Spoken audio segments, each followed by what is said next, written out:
Afternoon.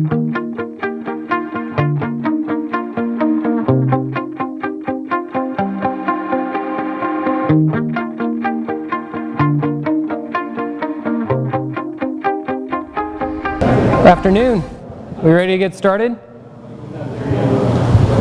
Yeah, everybody ready?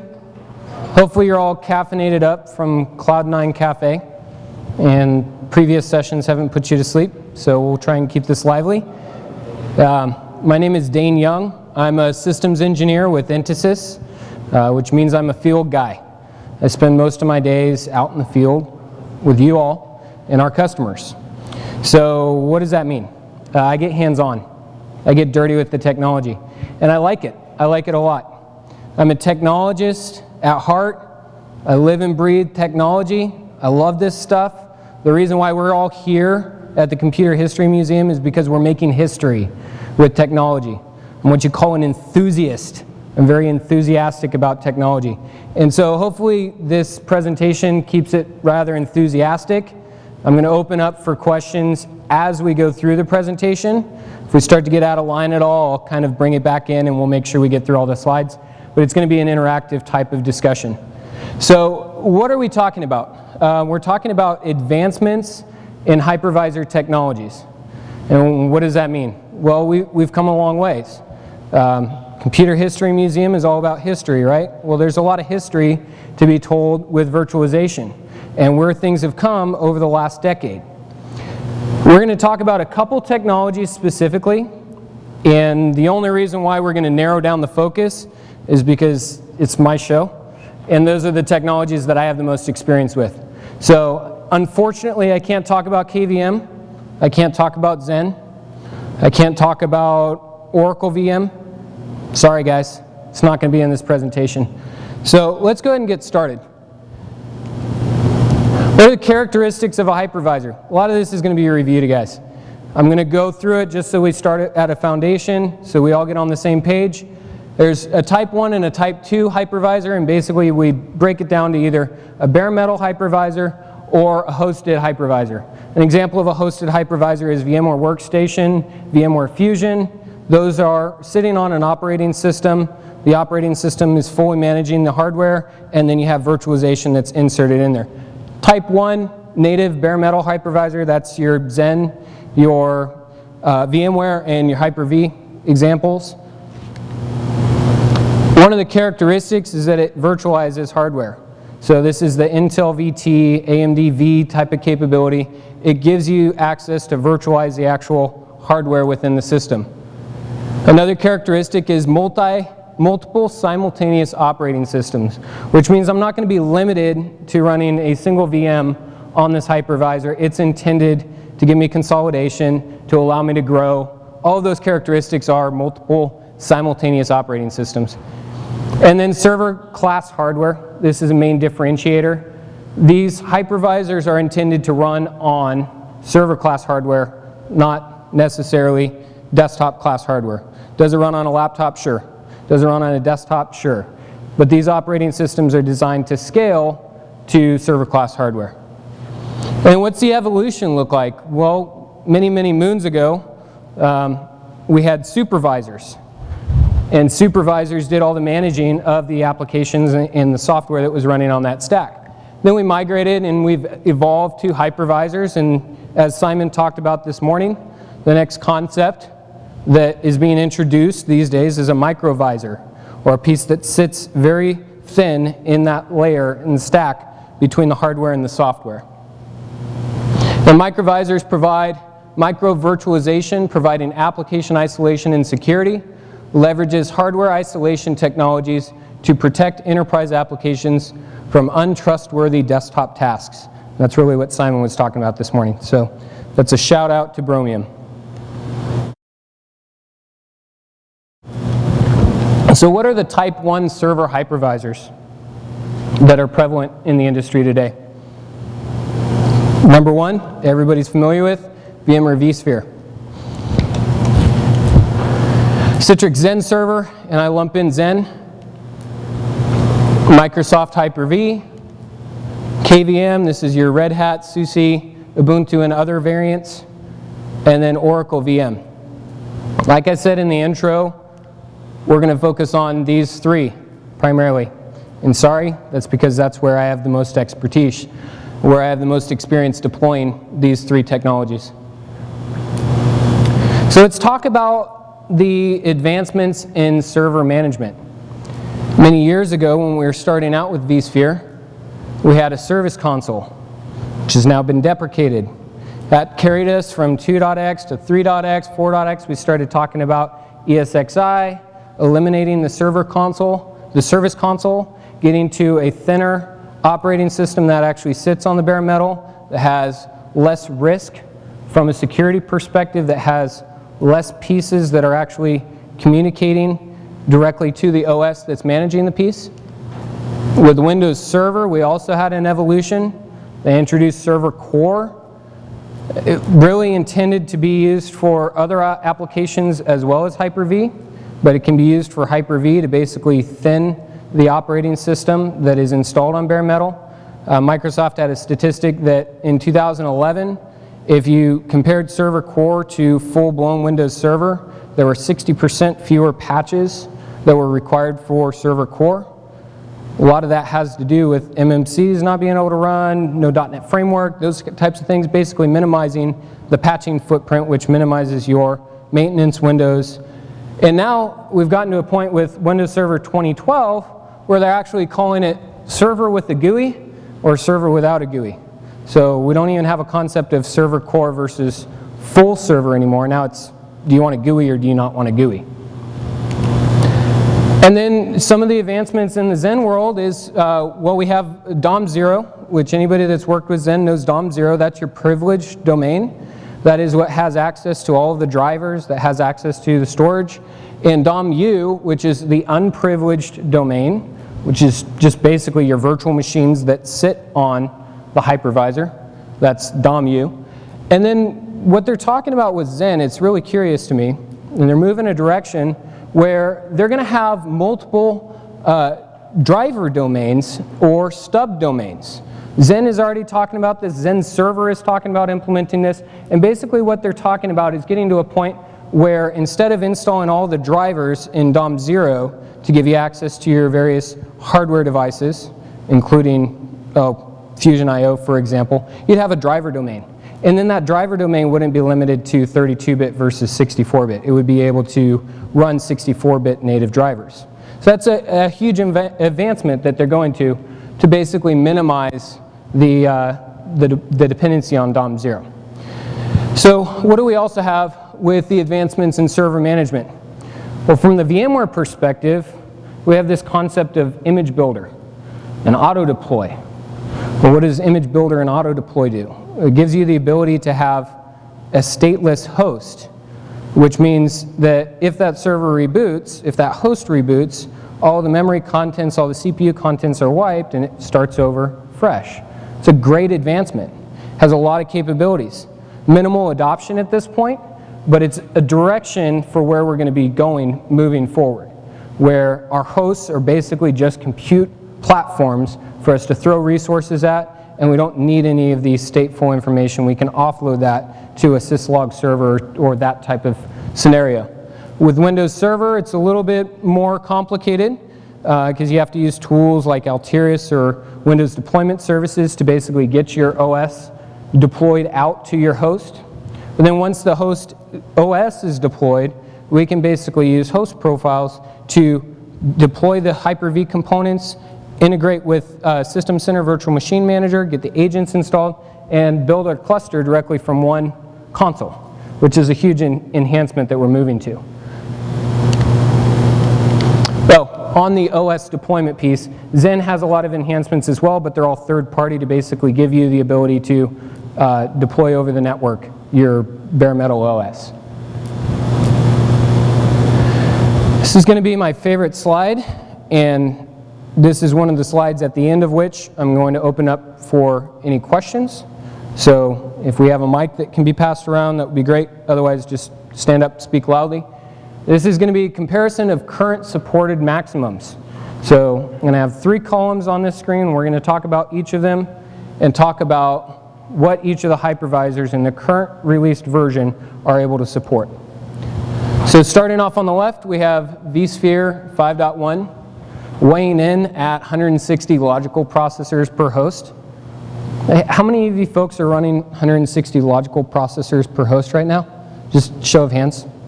Anyone? 160? I mean, it's a pretty beefy box. That's, what is that, 40 times 4? So it's a 4-way box with 40 cores. Pretty awesome. 2 terabytes of RAM. Anybody seen these demos at VMworld? Anybody seen the 980s that are just massive systems that can have all kinds of oodles of RAM? I don't know what your use case would be for consolidating at that perspective versus doing blades, two-way blades, but you can handle up to 2 terabytes worth of RAM. Awesome. 2,048 virtual CPUs per host. Well, what does this mean? A virtual CPU is basically just a CPU that's been allocated to a virtual machine. So that means, well, you can support 160 logical processors per host. You can essentially, by means of roughly 10, 12 VMs per proc, allocate up to 2,048 virtual CPUs per host. Show of hands, how many vCPUs out there that are doing 2,000? VMs per host. This is an interesting number. This is where we're going to see a lot of enhancements as we move forward from generation to generation, because customers are talking about wanting to get higher densities, and a lot of that is actually the VDI use case.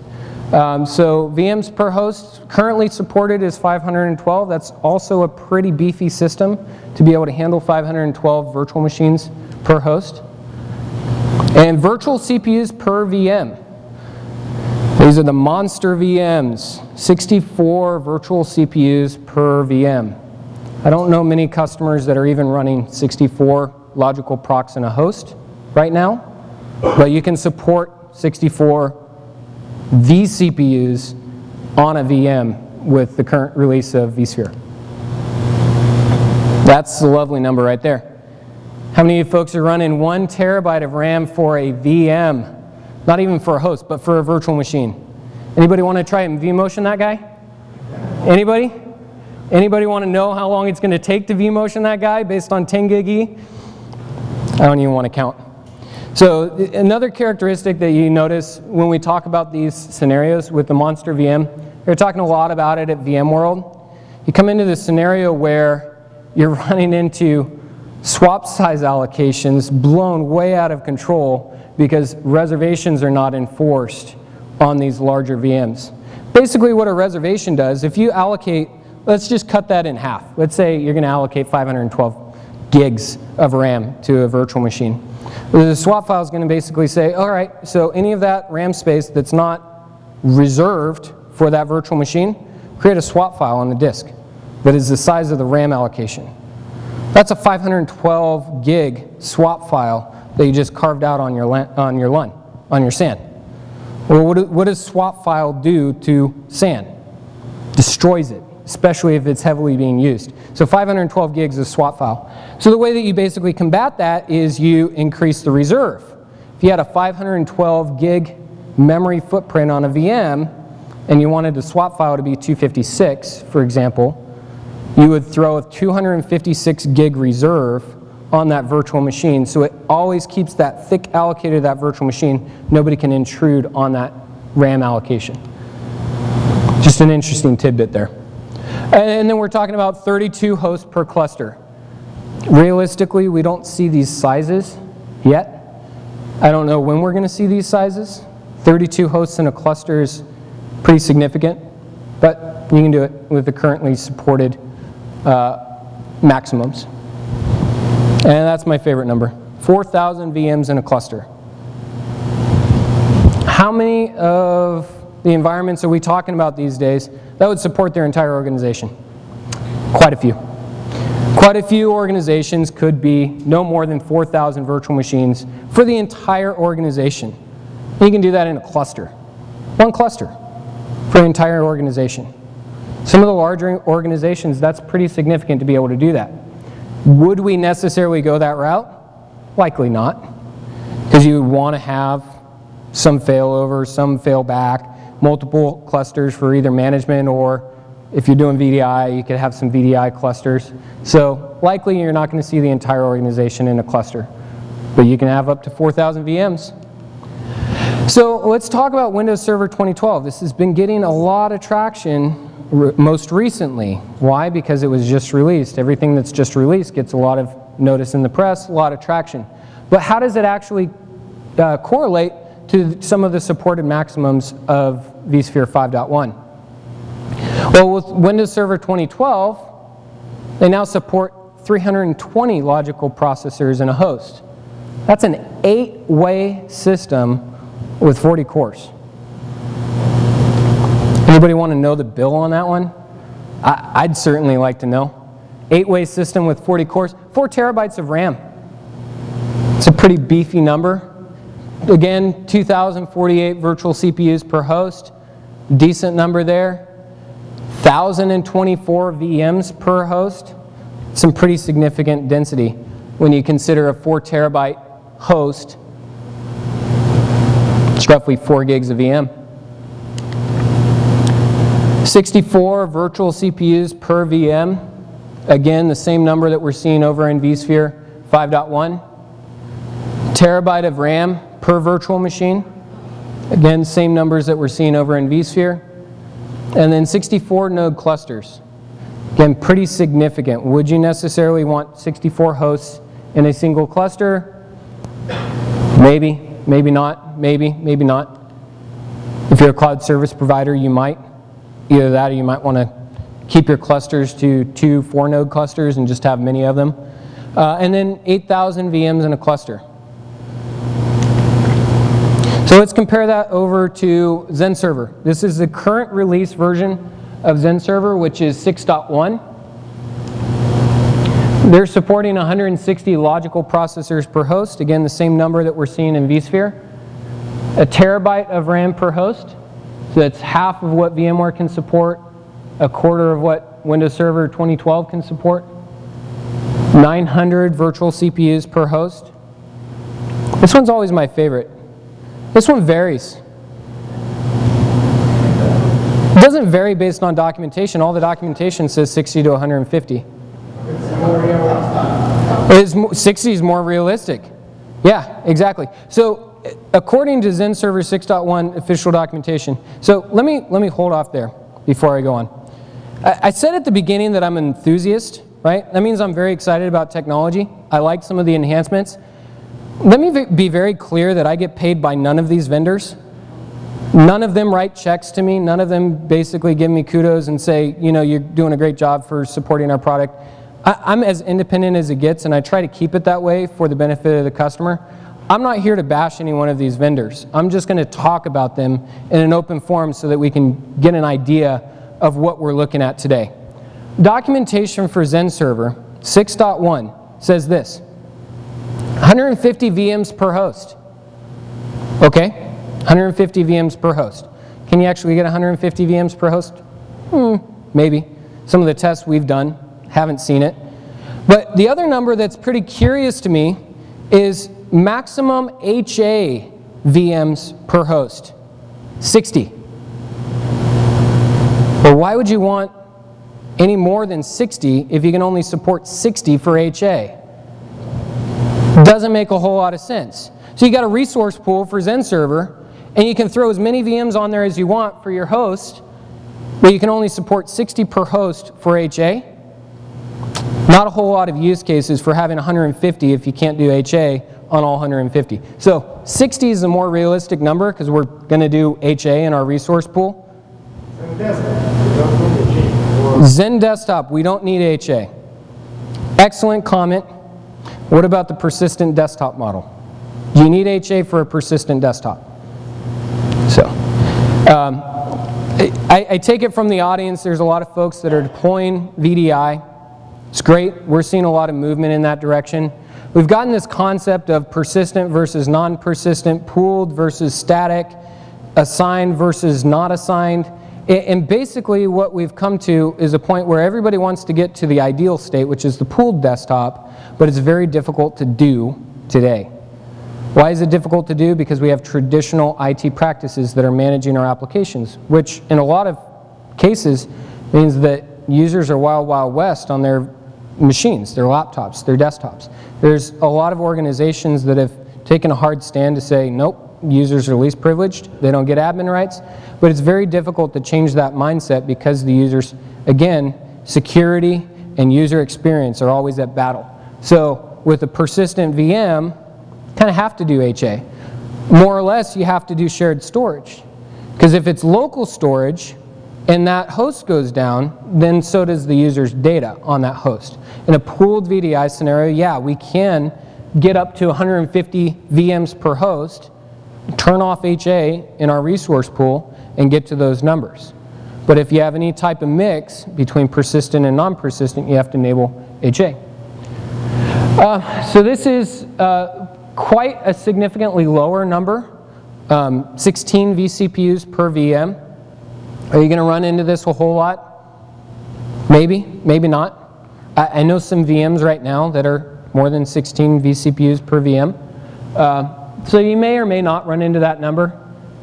And this one, again, just talking about scalability, where do the products differ? Zen Server sitting at 128 gigs of RAM per VM. That's an eighth of what the other two competitors can offer. Are we seeing a lot of monster VMs? In certain use cases. Not a whole lot over 128, but just to understand, that's where the current maximum is sitting. 16 hosts per resource pool. Well, that's a blade chassis. So you can throw all of your blades in a chassis in a resource pool, or you can split them and have 8 blades per chassis. And then 960 to 2400 VMs per resource pool. If you're wondering where I got that number, that's based on the 16 hosts per resource pool into the 60 to 150 VMs per host. Okay, so let's open it up for discussion. Does anybody have any questions, comments, any experiences with some of these supported maximums versus what's actually realistic? Any other questions? Sorry guys, I'm trying to keep it lively. I know. It's the afternoon, everybody had some lunch, so. So let's talk about advancements in memory management. This is where we talk about the 5 types of memory management techniques that are implemented in hypervisors today. The very first of which is a VMware technique. It's called transparent page sharing. This is essentially, does everybody understand dedupe for a SAN? It's where you take the shared bits and you deduplicate them so you're not replicating those shared bits across multiple or across the same LUN. This is basically deduplication of memory pages within the hypervisor.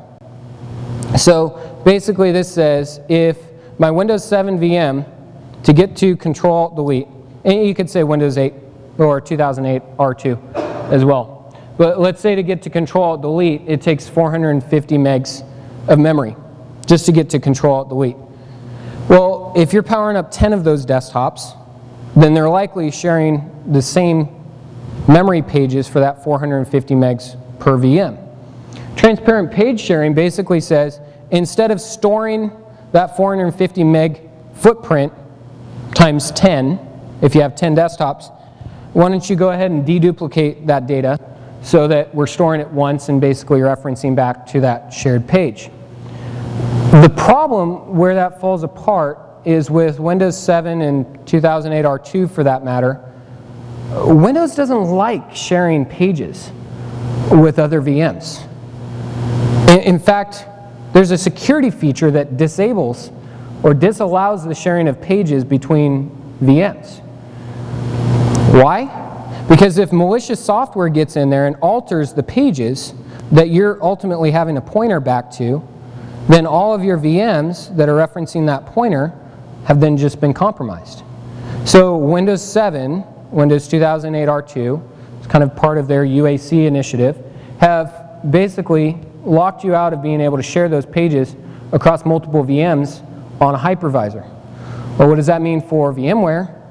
It means that if you consider the memory footprint of a Windows 2003 server to the memory footprint of a 2008 R2 server, The memory footprint could be the same, but your density on that host is going to be dramatically different if you look at all Windows 2008 R2 VMs directly compared to 2003, because it disallows sharing of those pages across multiple VMs.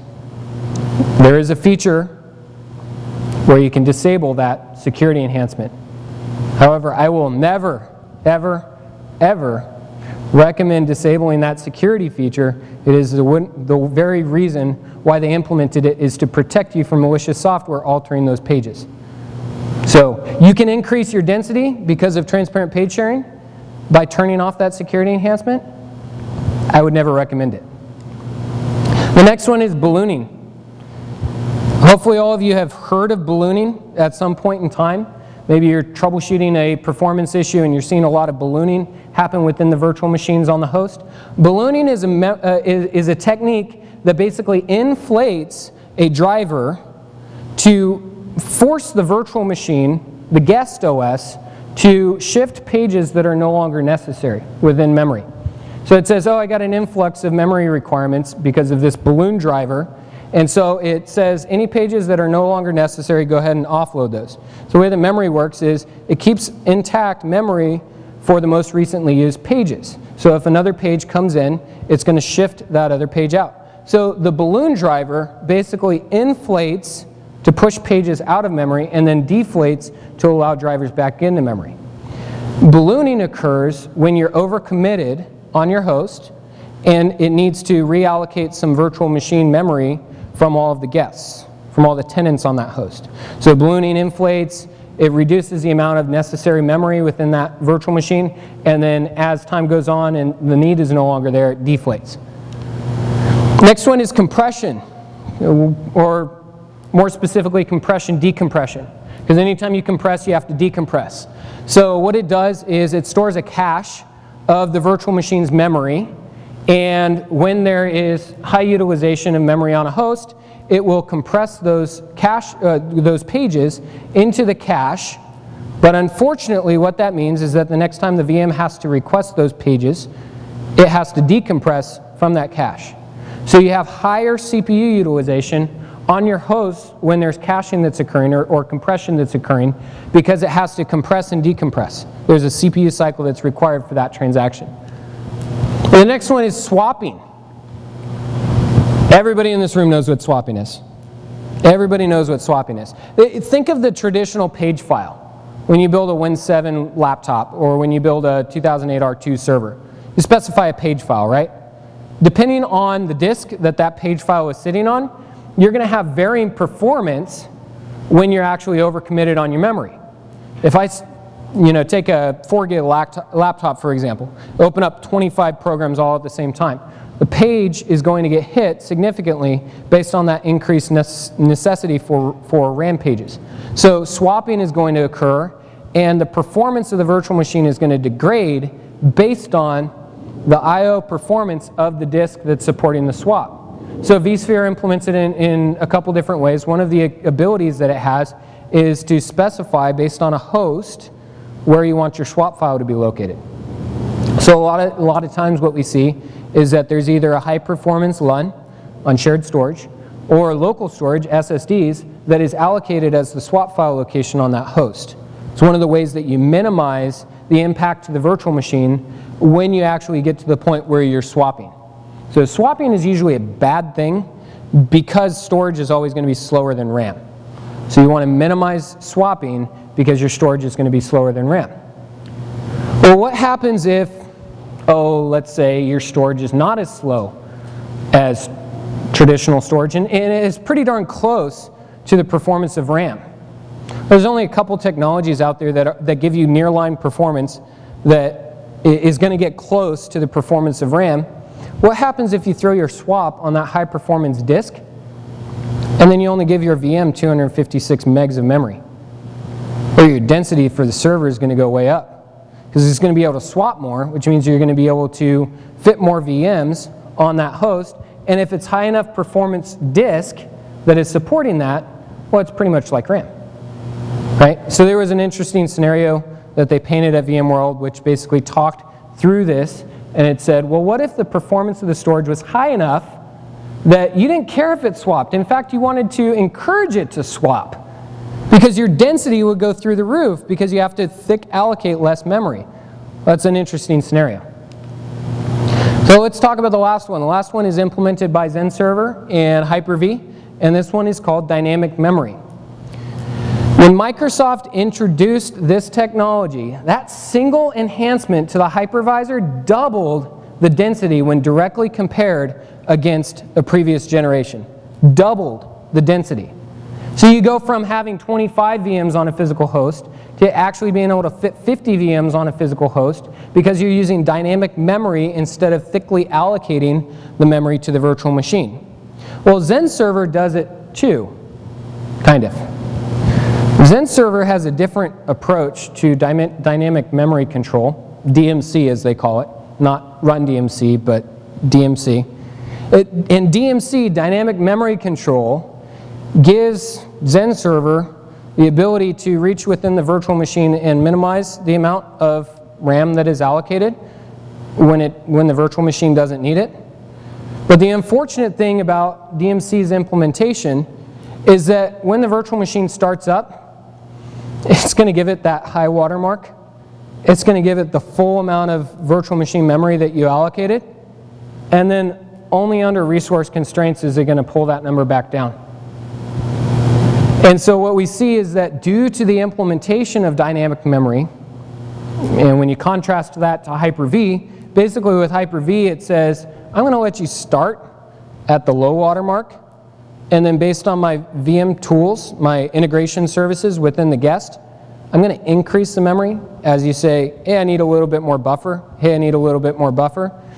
And Hyper-V's implementation of dynamic memory is actually better, getting us to double the density when you compare it at DMC, which only increases the density by about 33%.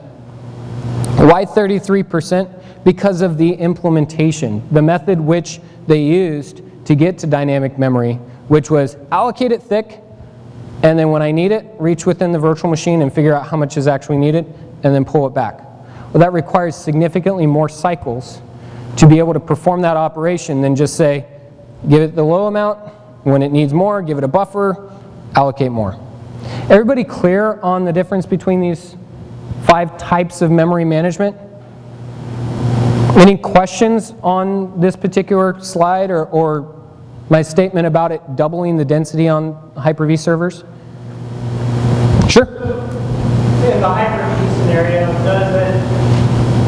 does the high water mark... We got a microphone there. Sorry, does the high water mark persist on the Hyper-V from, each reboot? So if it knows, well, I need really minimum 4 gigs on a server, does it then, you reboot it, the VM, and it takes time to count back up to 4? Does it remember, hey, last time I needed 4 and I'll start at 4? No, it will always start at the minimum and then grow from there. It's one of the cool capabilities. Now, there are some specific guidances around memory management when you're using dynamic memory, for example. There's a lot of application sets actually, during startup, determine how much memory is allocated and then perform differently based on the amount of memory that's allocated. SQL is a good example of that. If I tell my SQL box that it's got 8 gigs of memory, and then later I go back and tell it, hey, you've got actually 16 gigs of memory, SQL is only going to utilize the first 8. It doesn't know that the additional 8 is there. And so there are specific guidances from Microsoft. There's actually a really good white paper if you're doing SQL or any other application that has intensive memory utilization and knows on startup how much memory is allocated, how to actually address that. So there's a Microsoft white paper that says, that has recommendations for SQL implementations with dynamic memory. So, any other questions on this? This is pretty high level, but I hope it kind of brings some clarity to the 5 types of memory management within the hypervisors.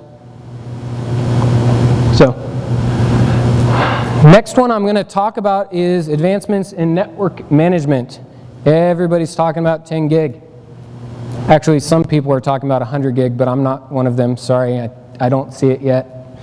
I wish I could play with some 100 gig switches and some 100 gig NICs. That pretty phenomenal. Do some vMotions and live migrations to see how quick those memory pages can get from one host to the next. Advancements in network management. So one of the huge advancements, and this came out around Barcelona, Citrix Synergy Barcelona, was the implementation of the Nexus 1000V within Zen Server. So what we're going to see is that over the next 6 months or so, implementations of the 1000V are going to be across all 3 of the hypervisors: VMware, Hyper-V, and Zen Server. Okay, and that was one of the big announcements at Synergy Barcelona. Okay, so what's the distributed virtual switch? Can anybody tell me what the DVS is? Distributed virtual switch? What is that actually? What capabilities does that give me? Any volunteers? Good. You don't have to install on each host, right? You just do the virtual center. Right. So then everybody can use shared. Right. So the distributed virtual switch, when you're not using 1000 Vs, and this one's just going to be a show of hands.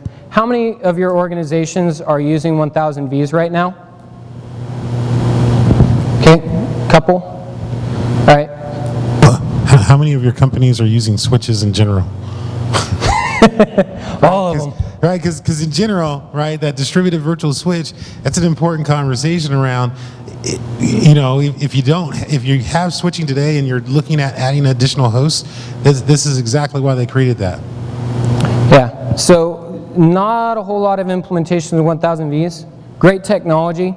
There's definitely a lot of movement that direction because of what Cisco is basically providing: network management, network monitoring, all the way through the stack, all the way to the VM. Great capability. But there is a ton of implementations of distributed virtual switch. So DVS basically gives you the capability, and I'm going to talk strictly from the VMware perspective for a bit. DVS basically gives you the capability at the virtual center layer, at the virtual center level, to define a VLAN, and then based on that definition of the VLAN, tell it which hosts and which network adapters on those hosts are going to participate in that definition. So, give you a practical example. Let's say networking comes to you and says, we think this desktop virtualization deal that you guys are doing is great, but we want to basically carve out all of your virtual machines so that HR is on one VLAN, finance is on another VLAN, accounting's on another VLAN, and then we want to basically have firewalls, hardware firewalls in between those VLANs so that they can't talk amongst themselves without going through the hardware firewall.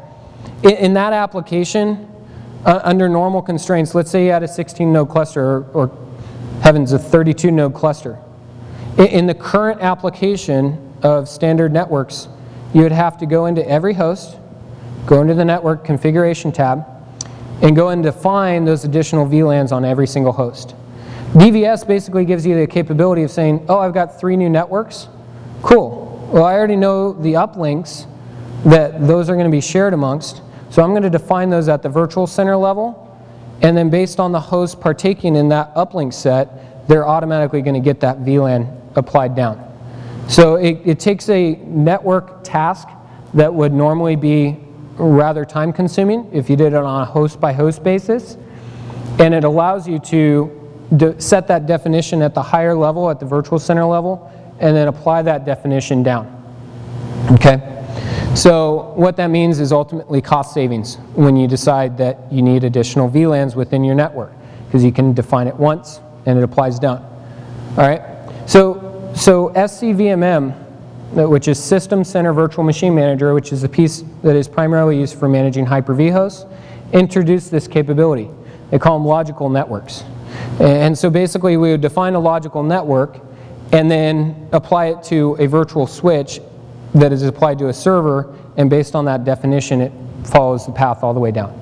So it minimizes the amount of manual additions that would be necessary on a host by host basis under normal circumstances. So Zen has this concept of the open vSwitch, and he's laughing, so I'm going to allow him to comment after this statement's done. So Zen has this concept of an open vSwitch, which is just as the name implies. This is open source. It's a vSwitch that can be used across a couple different platforms. I think Zen is one of them, as well as Oracle VM and maybe KVM. Not sure.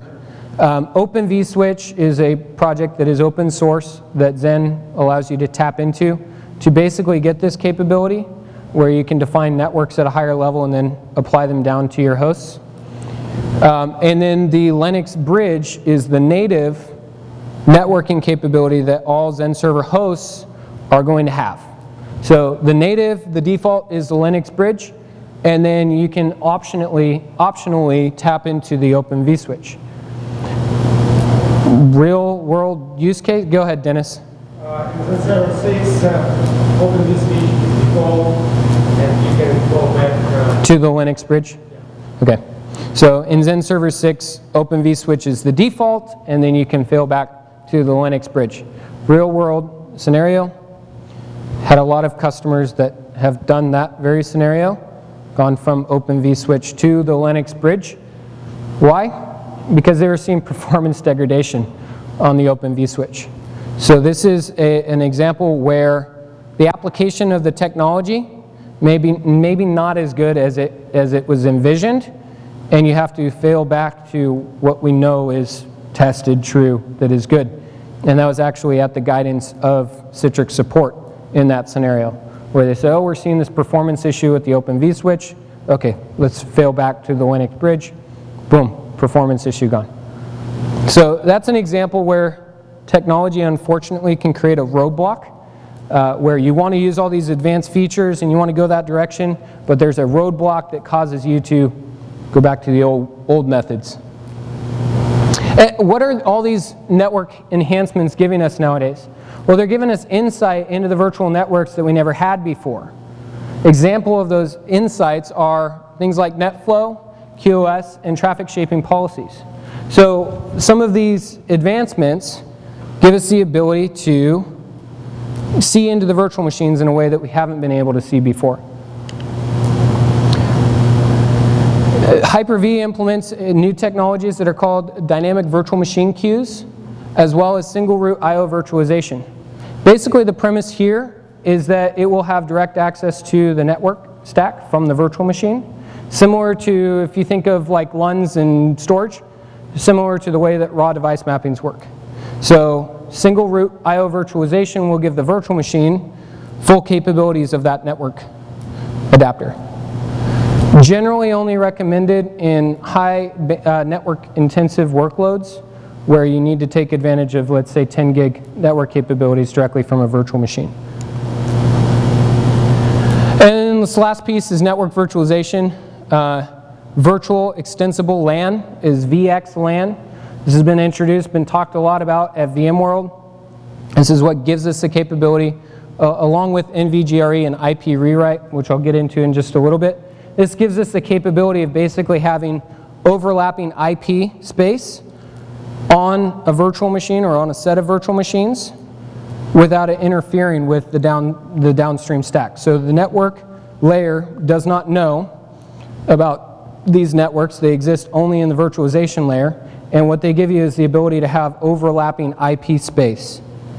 The advantage here comes in the cloud service provider model, where you would invite tenants to come and be part of your network, extend your VPN or extend a VPN type of tunnel from their native network, their legacy network, into the cloud. But they already have existing IP segments that they don't want to go through all the process of changing those architectures, and so they want to extend those existing IP spaces into that virtual space. Well, if you had 100 customers, well, they're likely going to overlap on what IP space they're going to be using. So VXLAN gives you a capability to have overlapping IP space from a VM perspective without it actually requiring those IP spaces at the switch level. So I didn't talk about NVGRE. NVGRE is Network Virtualization Generic Route Encapsulation. And that's a big word. GRE tunnels have been around for many years. It's basically a VPN tunnel. So generic route encapsulation is basically that. It's an encapsulation of the packet within a bigger packet that gives you the ability to have overlapping IP space at that virtual machine level. They also have a scenario where it's IP rewrite, where it's actually rewriting the IP source and destination on the virtual machine packet. Not generally a good scenario to be in. NVGRE basically does, if anybody knows what the IPv4 to IPv6 tunnel adapter is, where it basically takes your IP addresses and allows them to traverse to IP6 networks. NVGRE is basically doing that. So NVGRE is limited to IPv4 only from your virtual machine perspective, because then it's encapsulated into an IPv6 packet that's then being sent that has more capabilities and more knowledge about the destination. So other enhancements, logical networks, we talked about that. That's similar to your distributed virtual switch, where you can define the network at the higher level and then apply that down to your host. And then VM networks apply to that NVGRE scenario, where you need overlapping IP space. So you would define a VM network that is not backed by the physical switches, that only exists in the virtual layer. We're getting to a point where there's a lot of talk about static IP pools. A lot of organizations that I've seen are actually implementing DHCP with reservations, even for their server OSs, which is like this weird concept. Nobody wants to like jump through that concept, but DHCP with reservations for server OSs. Generally, we say no DHCP on servers. Okay, sure. So you have to do static. Well, if you have to do static, what's a way of dynamically provisioning additional VMs without having to go in, modify the network adapter, apply a different IP address, and go through that scenario? Static IP pools give you that ability. Static IP pools basically define it at your system center layer. So this is talking specifically about Hyper-V. Define it at your system center layer, and then based on that static IP pool, when a virtual machine gets spun up, it pulls an address that's not already allocated from that IP pool. So from the VM perspective, if you go into the network properties, it's got a static IP on it. But that static IP gets applied based on the static IP pool.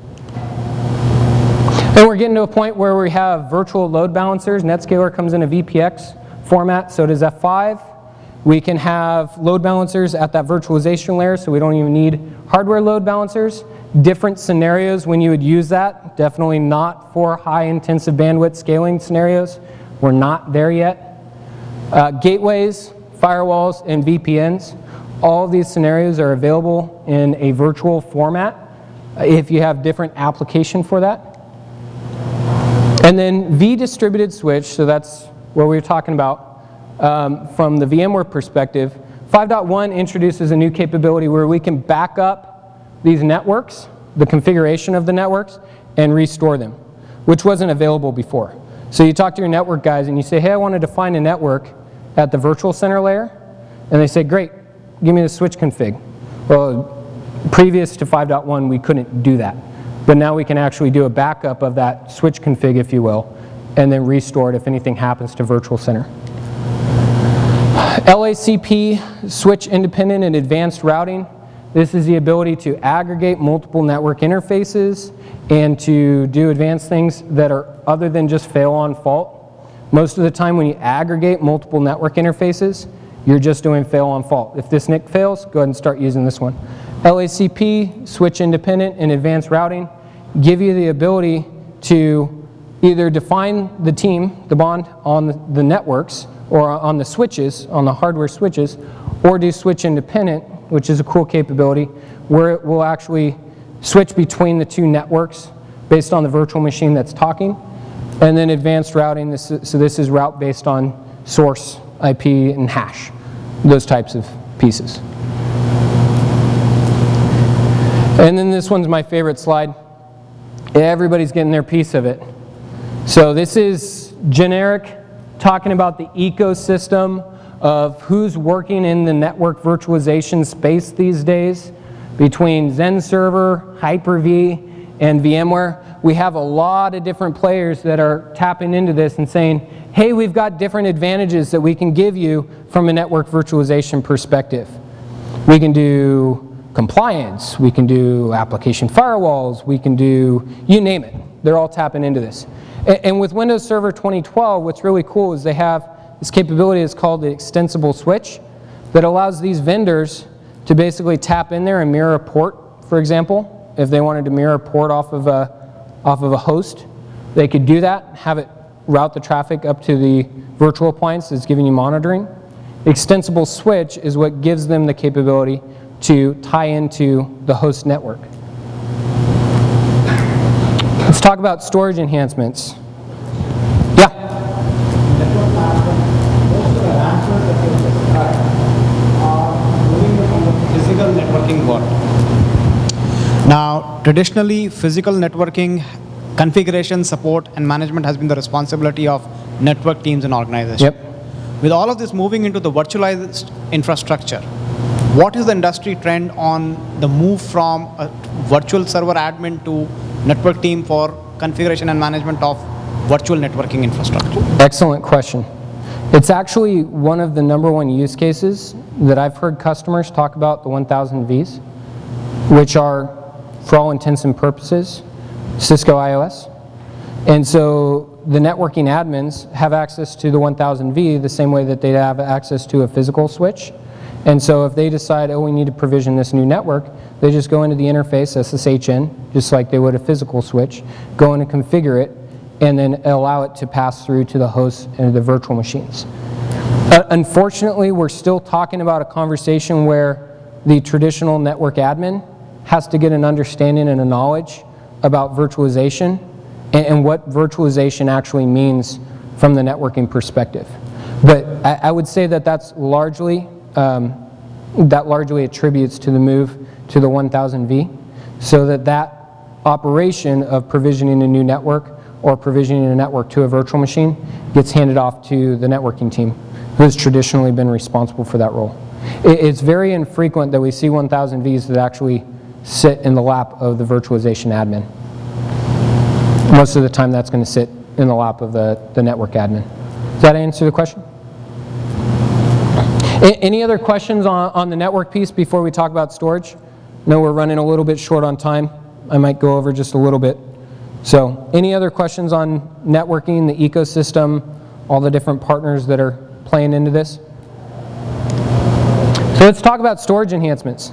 VMware released VMFS 5 with vSphere 5 that basically goes back to the block size that they were originally talking about.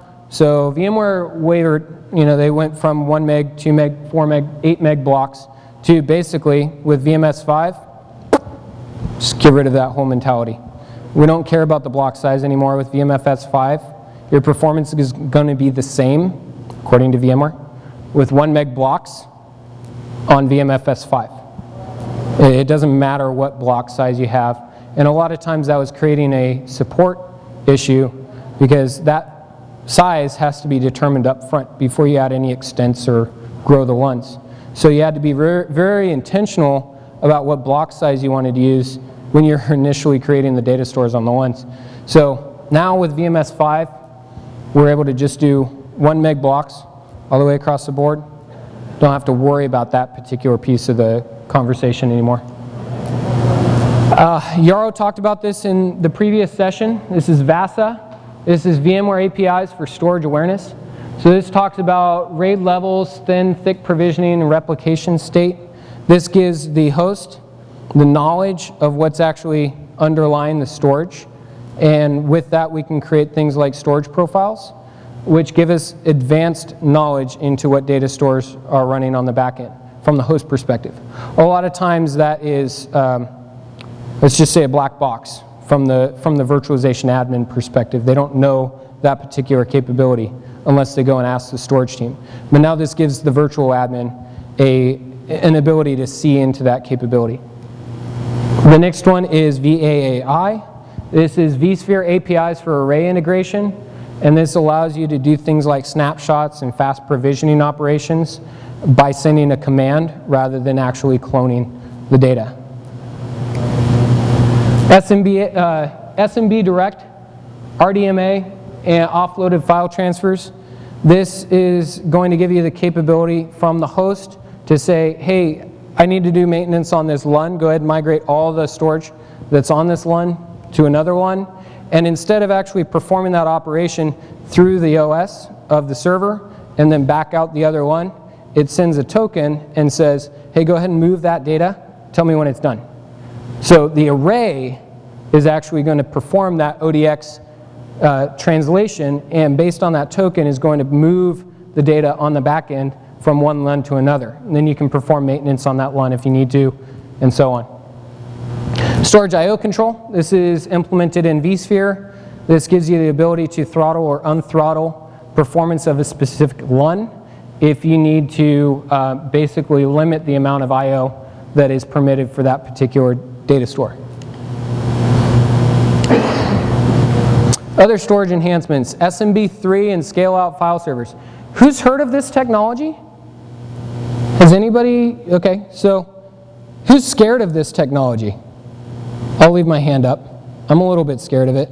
So SMB3, which is the newest version of SMB, gives us the capability to use SIF stores or SMB stores for a variety of different applications that we otherwise would be very afraid to use it for. Two of which today, and it's going to be more tomorrow and into the future, are SQL and Hyper-V. How critical are those two applications to your business? Well, I don't know how many of you are running Hyper-V, but let's just say all of your NFS repositories, or what you would normally put on NFS for VMware, they're going to run on a CIFS share. Anybody scared of that today? Well, Microsoft is backing it. They're saying go for it. I don't care. Go for it. Throw your Hyper-V VMs on an SMB share. Really? I'm going to throw my VHDs and all the configuration files that go along with my VHDs on a CIFS share? It's crazy. And you can do the same thing for a database. All right, so let's just be clear. Significant enhancements in SMB3 to enable this capability. Significant enhancements. One of which is that ODX. Okay, so scale-out file servers. So scale-out file servers in a traditional cluster, let's say you had a LUN presented to 2 nodes, and you want to create a file server. You would use failover clustering and pair those 2 nodes together to the same LUN, and then create a file share up there that would allow one of the nodes at any particular point in time to write data to that particular server. Okay? So it's still a one-to-one scenario with a fail-on-fault type of approach where it would only flip over to the other server if the first one failed. Scale-out file server says, hey, we've got clustered shared volumes, which are CSVs, that a couple generations ago, Hyper-V allowed you to write from multiple nodes in a cluster to a LUN without having to worry about NTFS file locking or any of the other characteristics that you would normally want to avoid if you were doing that scenario. So a clustered share volume allows you to write from multiple hosts to a LUN. Scale-out file servers allow you to do that same capability on a CIFS share, on an SMB share. So I can throw my storage at 6 hosts and then create an SMB share at the top layer, and each one of those hosts has the ability to write and read data to that shared LUN simultaneously. All right, CIFS SMB3 starts to look a little bit more compelling, because now I can simultaneously write from 6 hosts to 1 LUN. Well, what does this mean realistically? Well, the number one deployment scenario that you would see is minimize the number of HBAs and 10 gig NICs that you would require in your hosts by having storage nodes that basically control all of that, and then your independent Hyper-V nodes would pass their SMB traffic, the Hyper-V VMs, the VHDs and the VM config files through SMB to those nodes that have the HBAs and the 10 gig NICs. So you minimize the amount of networking and HBAs that are required at your host by funneling that traffic through the storage servers. And they can all independently write to that CSV at the same time. You combine that with storage spaces. Who's heard of storage spaces in either Windows 8 or Server 2012? So storage spaces is a capability where you can aggregate multiple LUNs from different data sources and create a logical volume, or a vvol, if you want to call it that. And let's just say it's a little bit more advanced than what we were doing with the software mirror many generations ago with Windows Server 2003. It's kind of when they first introduced that. So storage spaces allows you to create, and I have a demo and a scenario that I can walk through in the demo center if anybody wants to see it, where we basically take LUNs from 2 different storage providers and we can create a logical mirror across those LUNs. Well, then you have array protection. So if your array goes down, your data's on another array. You're going to see a performance hit from that? Yeah, you are. You're going to see a performance hit because it has to write to both arrays. But you have array protection. Where you don't see a performance hit is if you're doing striping, but nobody's going to do striping across arrays. It's pretty ludicrous. So let's talk about storage migrations. I'm going to spend a little bit of time on this. This is storage vMotion, SVMotion, QSM or quick storage migration, which is a Hyper-V piece, and then storage ZenMotion. Is it here? Shared nothing live migrations. What does storage vMotion give us in today's day and age, in 5.1? Storage vMotion gives us the capability to simultaneously move the contents of the data store, or the VM's VMDK, to another data store at the same time we're doing a vMotion of that virtual machine. So what does this mean? Well, you can go from local storage on a host to local storage on another host in one operation. So you get a capability of not high availability because it's still local storage at that point, but the ability to plan migrate your VM to move from one host to another host, even if it's local storage. So where does this come into play? VDI. Where you have non-persistent desktops and you're utilizing local storage, shared nothing live migrations allows you to take advantage of that capability when you need to do planned maintenance. It's not going to help you if the host goes down and it's unrecoverable, so I still wouldn't recommend it for persistent desktops. But if you have a planned operation, today you can't move those VMs. If you have users connected, you can't move them from one server to the next. Shared nothing live migrations gives you the capability of moving the hard disk contents at the same time that you move the VM, the memory and CPU cycles. Storage DRS is a capability within vSphere that basically says, I'm going to create data store clusters just like I have host clusters, and based on those data store clusters, I want to be able to right size the I/O to mesh across all of the ones or the data stores within that data store cluster. Let me see if that is the end of this one. Yep. Any questions on some of the storage enhancements? Well, we're running short on time, so I'm going to try and be brief with the, this leads to James' piece.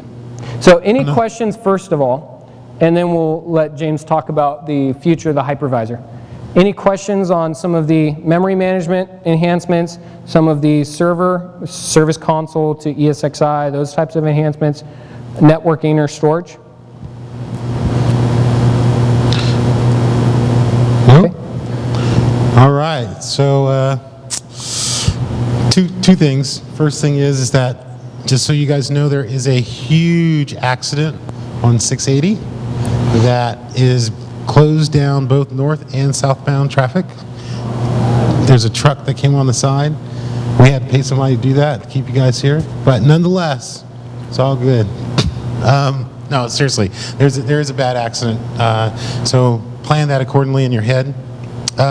Second thing, Dane did a great job in really prefacing the hypervisor and the new enhancements. One of the things that we had a conversation about was, when we did VSX, a couple of years back, what we thought of a hypervisor has definitely changed from what it is today. Because today, a hypervisor can do quite a few different capabilities, but one of the keys to the futures of the hypervisor is that it's actually interacting more with the actual motherboard and the hardware that much better, producing this kind of capability. When you start looking at the ability to do that dynamic memory capability, it wasn't just software, it was also them actually finally leveraging some of the capabilities of the RVI or some of the virtualized memory capabilities for TLB or transparent look-aside buffers. So it's actually the processors and the hardware are having a greater impact upon the way that we deal with virtualization. When you start looking at the multi-core, the mini-core scenario, you're getting more capacity per hypervisor than you are currently, or have been currently, as you've been moving forward. So one of the keys that we wanted to look at is, hey, as we start looking at the design of your hypervisor, of your environment, you also take into high consideration over the type of processors, the memory, and the capabilities that you're actually utilizing as well. So my piece was very small, luckily enough. I just wanted to talk just a second. I know we are a little bit over in time. So I'd like to thank you guys, and we are opening back up the demo environment for doing prizes and games and all kinds of other cool stuff that we'd like you guys to definitely take advantage of. As he said, we have all the hypervisors in the environment that you guys can actually do some sampling or take a look at when you guys get a chance. Thank you. Thank you.